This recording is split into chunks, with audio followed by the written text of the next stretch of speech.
Hello everyone, welcome to the Layman Way, and this video is a part of my playlist on economics for UPSC prelims, which you can always go on the I button in the top right corner and view our full course. Alright guys, if you are new to the channel, do not forget to smash the like button, subscribe and also turn on the notifications. Do recommend the video to your friends, and if you are following this course, do not forget to leave a comment down below so that we can motivate one another, and let's get started. So guys let's continue with the lecture today. और आज हम नया module start करते हैं जिसमें हम money and banking को पढ़ेंगे। तो चलिए जल्दी से देख लेते हैं कि हमारी लर्निंग्स क्या क्या रहेंगी इस मॉड्यूल में।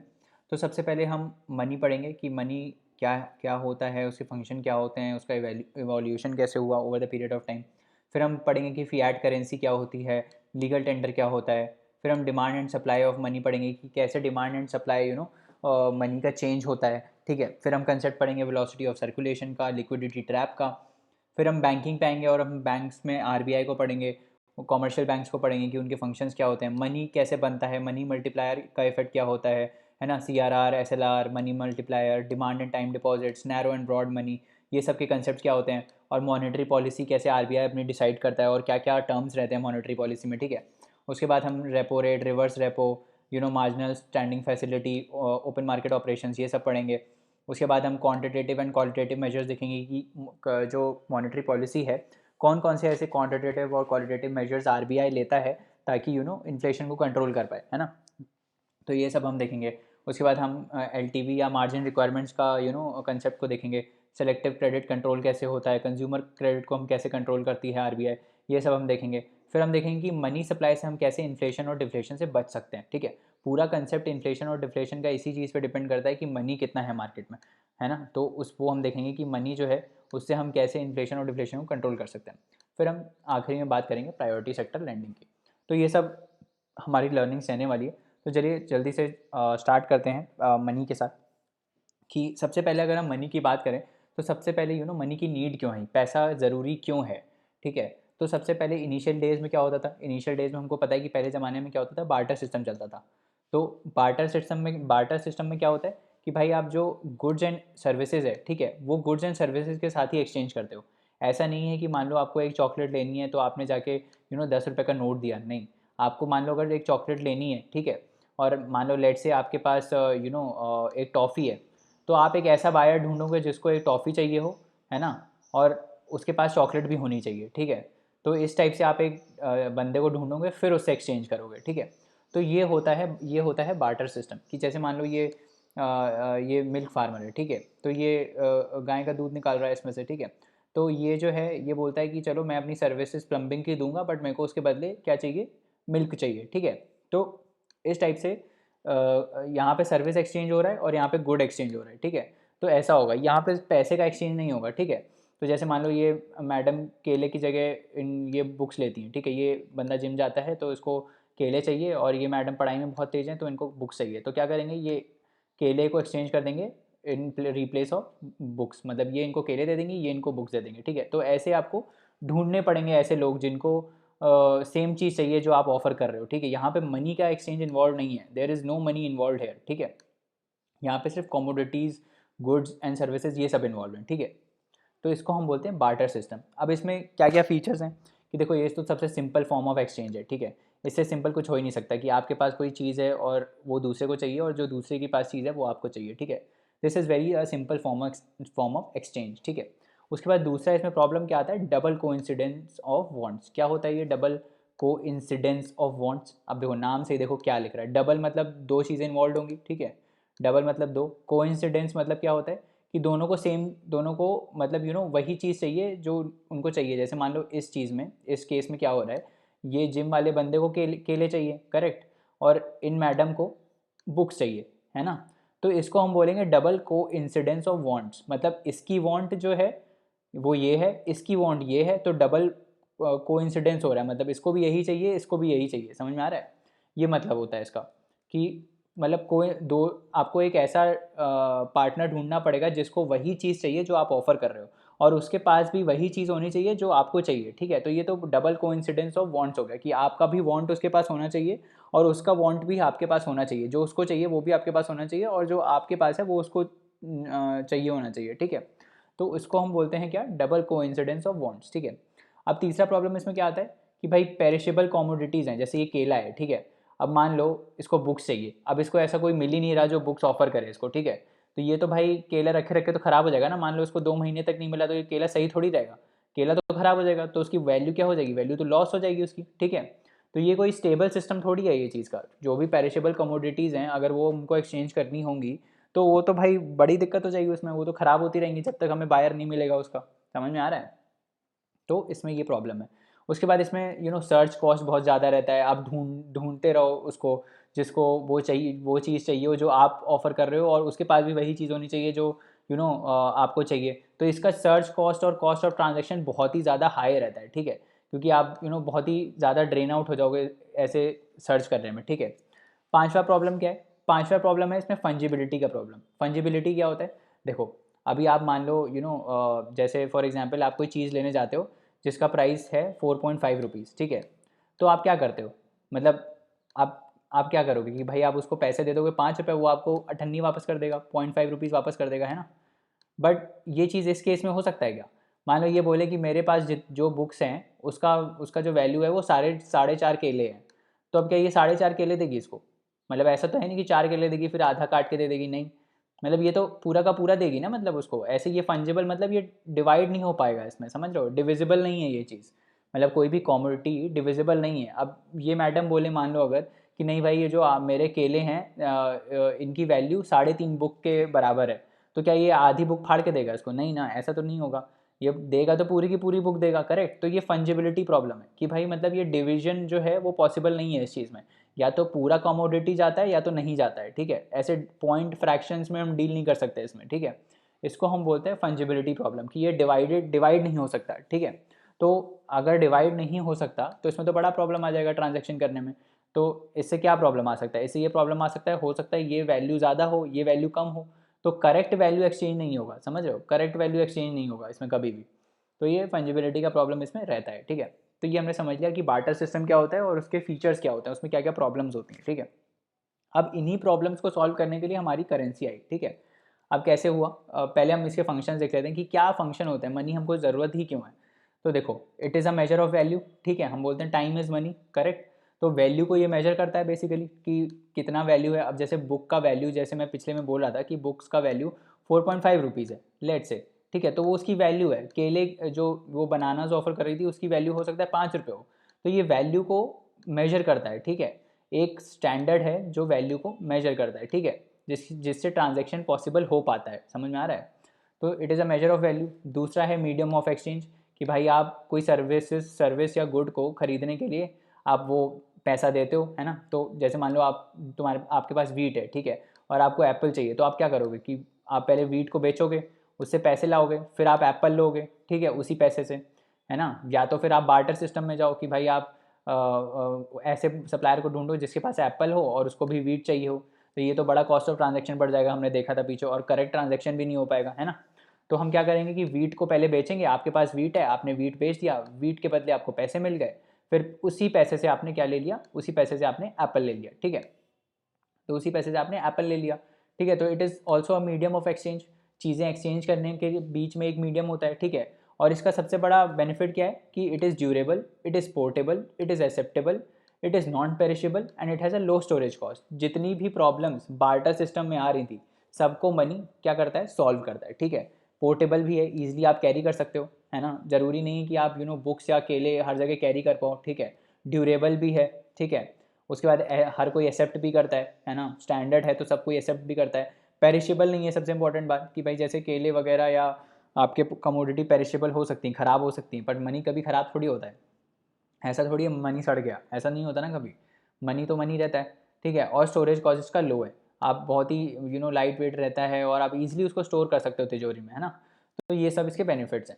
उसके बाद दो टाइप के मनी देखते हैं, वाइट मनी और ब्लैक मनी। वाइट मनी क्या होता है? वाइट मनी वो होता है जो आप गवर्नमेंट को डिक्लेयर कर देते हो, जो आप अपने इनकम टैक्स रिटर्न में फाइल करते हो, है ना। वो क्या होता है? वो होता है ब्लैक मनी, सॉरी, वो होता है वाइट मनी, ठीक है। जो आप नहीं डिक्लेयर करते हो, जो आप इलीगली कमा रहे हो, या ऐसा मनी जो आपको गवर्नमेंट को रिपोर्ट करना चाहिए बट आप नहीं कर रहे हो उसको report, that is called black money, ठीक है।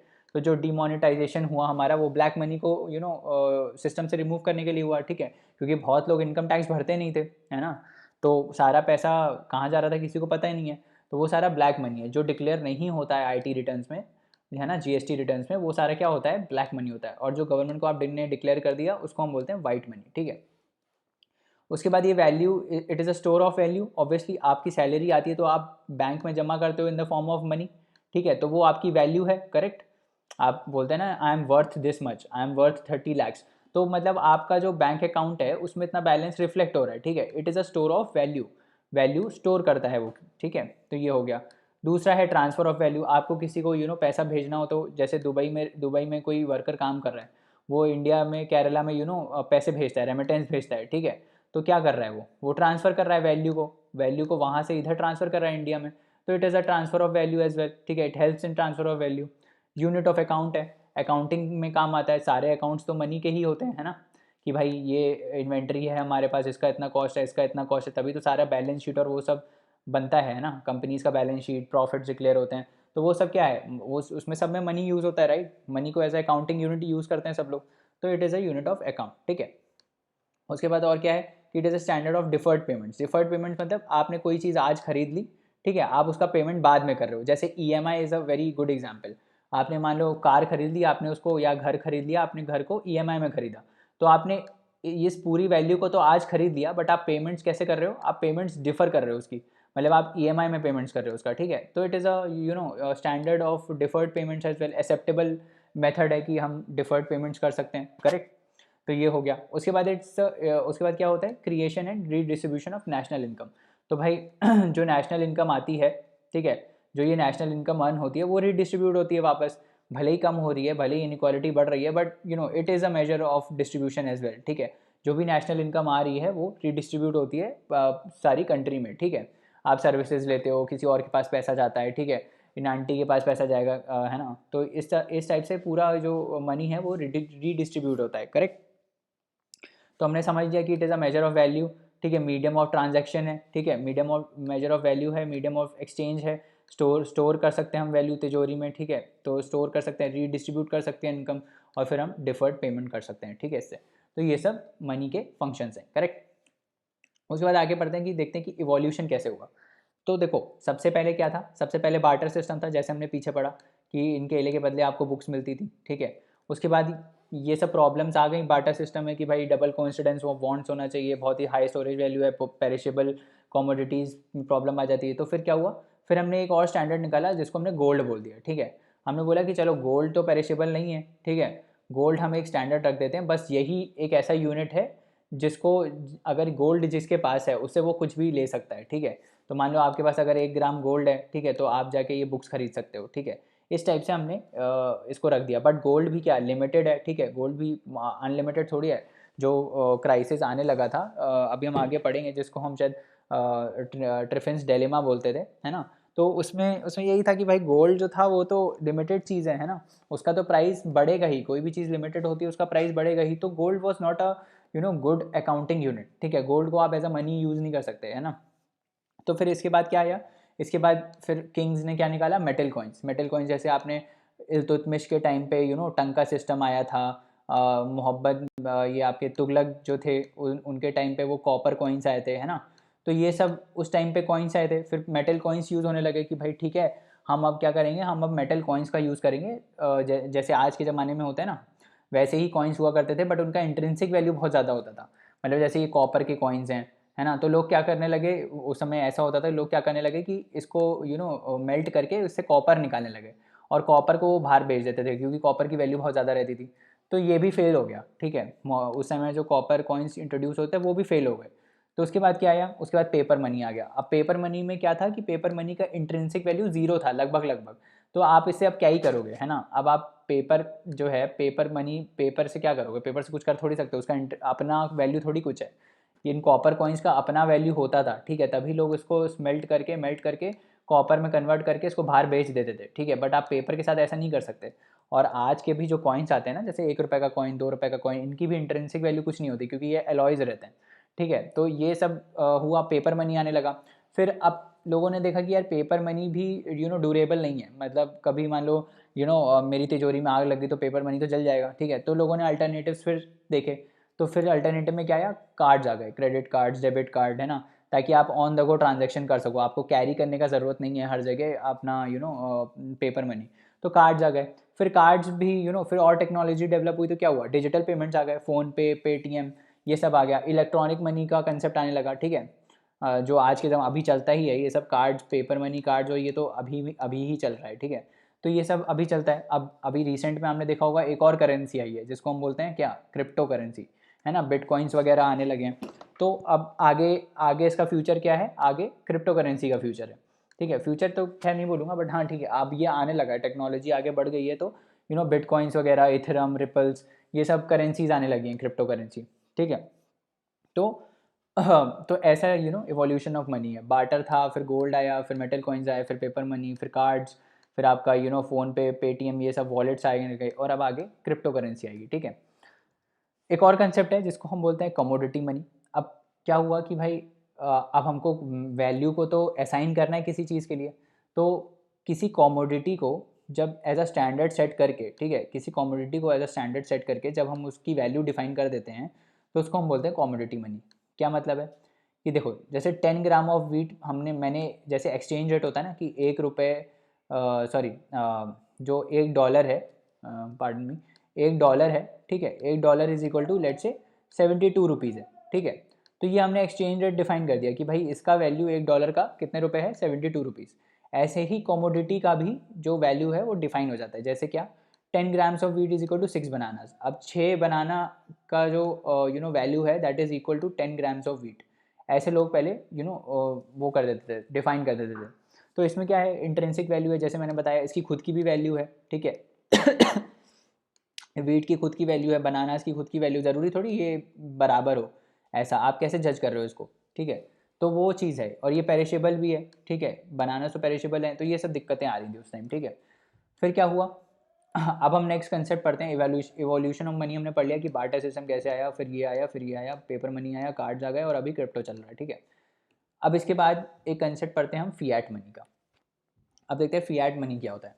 तो क्या होता है फिएट मनी, तो जितनी भी करेंसी हैं, ठीक है, जितनी भी currency in the form of notes, ठीक है, इन the form of notes and in the form of coins, ठीक है, ये दोनों चीज़ें याद रखना। इन the form of notes, only भी लगा दो इसमें, only in the form of notes, coins, या फिर क्रिप्टो, अगर अभी नया नया आ रहा है, अभी आया नहीं है, तो क्रिप्टो करेंसी भी इसमें इंक्लूडेड रहेगा, ठीक है।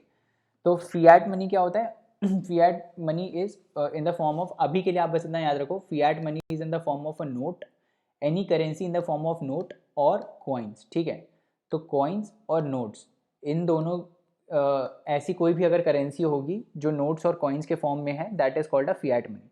करेंसी होगी इसका मतलब क्या है, करेंसी होगी इसका मतलब it would be issued by a central bank, कोई सेंट्रल बैंक उसको इशू करेगा, या फिर कोई गवर्नमेंट उसको इशू करेगी, ठीक है, या फिर पुराने ज़माने में कोई किंग राजा महाराजा ये लोग सब इसको इशू करते थे, ठीक है। तो वो होता है फिएट मनी। तो कुल मिला के फिएट मनी क्या है, fiat money is a form, it is a form of money in the form of a coin, currency notes, और sometimes a virtual crypto coin, ठीक है। वर्चुअल क्रिप्टो कॉइन भी हो सकता है, ठीक है। ये अभी नई टेक्नोलॉजी आ रही है ना। तो तो अभी आगे आने वाले ज़माने में यही होने वाला है, ठीक है। तो बस आप इतना याद रखो कि कॉइन का फॉर्म है या नोट का फॉर्म है, ठीक है, कॉइन्स और नोट्स, ये वाले कॉइन्स और नोट्स के फॉर्म में मनी जो होता है उसको हम बोलते हैं fiat money. And the thing is कि it should be issued by a order of king, queen, government, central bank, ठीक है। तो इनमें से कोई अगर ये ऐसा करेंसी, नोट और कॉइन को इशू करता है तो उसको हम बोलते हैं फिएट मनी, ठीक है। अब इंडिया में कैसा होता है, इंडिया में जितने भी कॉइन्स हैं 1 to 1000, ठीक है, 1 to 1000 जितने भी कॉइन्स हैं इंडिया में, वो कौन इशू करता है, वो गवर्नमेंट इशू करती है, ठीक है, ध्यान रखना, वो गवर्नमेंट इशू करती है। गवर्नमेंट इशूज़, और कौन सा एक्ट है, कॉइनेज एक्ट के अंदर जो गवर्नमेंट है वो 1 to 1000 जो कॉइन्स हैं, 1 से लेकर 1000 कॉइन्स तक जितने भी कॉइन्स हैं वो सारे कौन इशू करती है, गवर्नमेंट इशू करती है। इंक्लूडिंग, इसके अलावा 1 to 1000 तो है ही, इसके अलावा 1 रुपये का जो नोट आता है ना, 1 रुपये का नोट भी आता है, तो वो 1 रुपये का नोट भी गवर्नमेंट इशू करती है, मिनिस्ट्री ऑफ फाइनेंस उसको इशू करती है, ठीक है। और उसको साइन कौन करता है, उसको साइन करता है फाइनेंस सेक्रेटरी, ठीक है। कभी गलती से ये मत मार के आ जाना कि गवर्नर ऑफ आरबीआई उसको साइन करता है, नहीं, बाकी सारे नोट में करता है governor sign, but excluding this 1 rupee note. तो क्या आपने सीखा इसमें कि जितने भी कॉइन्स हैं 1 से लेकर 1000 तक, ठीक है, 1 से लेकर 1000 तक जितने भी कॉइन हैं प्लस 1 रुपये का नोट, ठीक है, this is issued by government of India, ठीक है, ये गवर्नमेंट ऑफ इंडिया इशू करती है, ठीक है। और जो 1 रुपये का नोट है ये गवर्नमेंट ऑफ इंडिया में कौन सा डिपार्टमेंट इशू करता है? मिनिस्ट्री ऑफ फाइनेंस, ठीक है, मिनिस्ट्री ऑफ फाइनेंस इसको इशू करता है और इसको साइन कौन करता है 1 रुपये के नोट को? Finance secretary. ऐसे कंफ्यूज कर सकते हैं आपको कि भाई 1 rupee note is signed by, क्योंकि लोगों को लगता है नोट तो गवर्नर ऑफ आरबीआई ही साइन करता है, राइट? करेक्ट है, नोट जो है वो गवर्नर आरबीआई का गवर्नर ही साइन करता है, बट 1 रुपये को छोड़ के, दिस इज एन एक्सेप्शन। 1 रुपये का जो नोट है that is signed by finance secretary, not governor of RBI, ठीक है। इसके अलावा जितने भी पेपर करेंसी नोट्स हैं, ठीक है, currency notes other than 1 rupee note वो आरबीआई इशू करता है, ठीक है, और उसको साइन कौन करता है? गवर्नर आरबीआई का, ठीक है।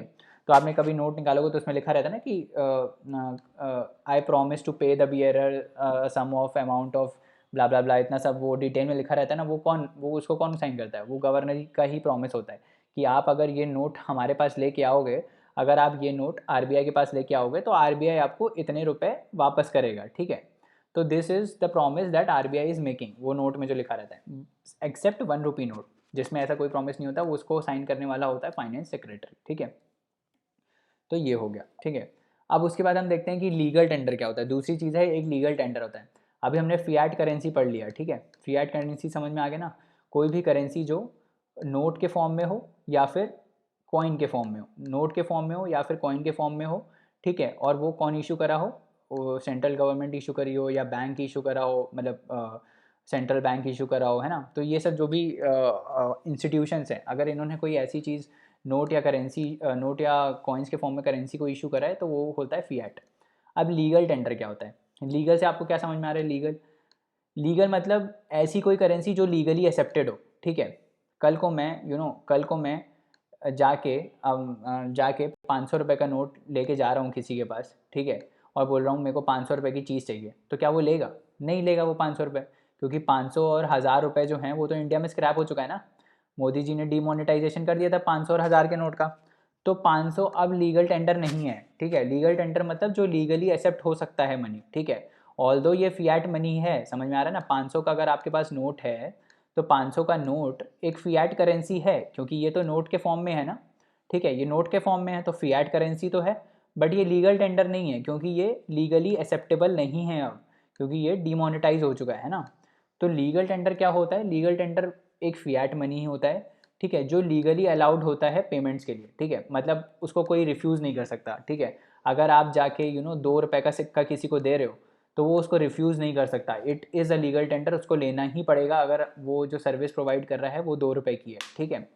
तो बात कहने का ये है कि लीगल टेंडर क्या होता है? वो एक फियाट मनी होता है जो कि लीगली अलाउड होता है सेटलमेंट ऑफ पेमेंट्स के लिए, उसको कोई रिफ्यूज़ नहीं कर सकता, ठीक है, क्योंकि वो लीगली वैलिड होता है, ठीक है।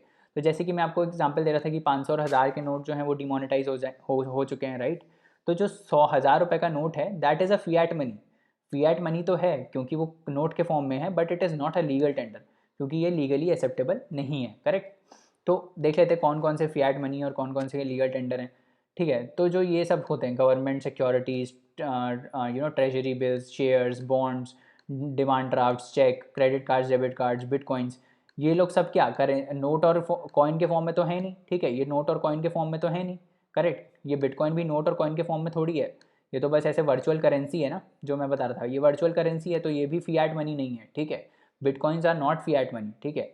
तो जितने भी ये सारे आपको दिख रहे हैं, G secs, treasury bills, shares, bonds, GDs, cheque, ये सारे क्या हैं?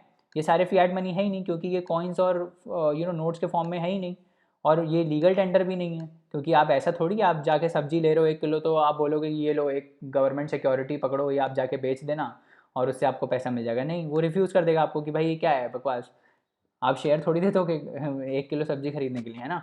तो वो लीगली एक्सेप्टेबल नहीं भी नहीं है ना। तो these are not legal tenders, ये रिजेक्ट हो सकते हैं। ओनली नोट्स और करेंसी, नोट्स और कॉइन्स, यही बस एक्सेप्टेबल, मतलब यही फियाट मनी है, और जो लीगली अवेलेबल होते हैं वही एक्सेप्टेबल होते हैं, ठीक है।